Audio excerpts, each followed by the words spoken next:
ঈদের ছুটিতে সবাই যখন বাড়িতে সেই সুযোগে মাথায় আসে কুবুদ্ধি।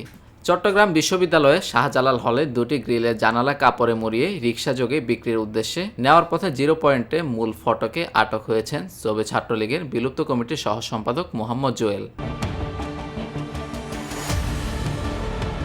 বৃহস্পতিবার বিকেল ৫টার দিকে বিশ্ববিদ্যালয়ের মূল ফটকে দায়িত্বরত কর্মকর্তারা তাকে আটক করেন। পরে মুচলেকা নিয়ে এ ছাত্রলীগ কর্মীকে ছেড়ে দেয় প্রক্টোরিয়াল বডি।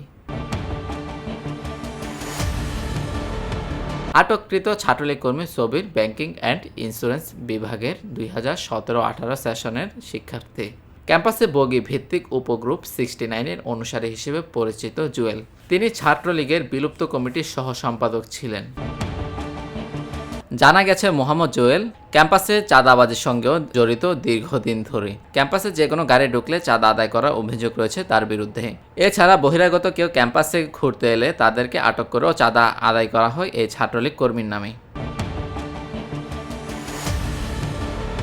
এদিকে ঘটনাটি জানাজানি হওয়ার পর বিভিন্ন গণমাধ্যমে সংবাদ প্রকাশ হলে তোলপাড় শুরু হয় চট্টগ্রাম বিশ্ববিদ্যালয়ে। একজন নেতার এমন হাস্যকর কর্মকাণ্ডের ফলে দেশের প্রাচীনতম ছাত্র সংগঠন ছাত্রলীগকে নিয়ে ট্রল হচ্ছে সামাজিক মাধ্যমে। News desk, TBC news.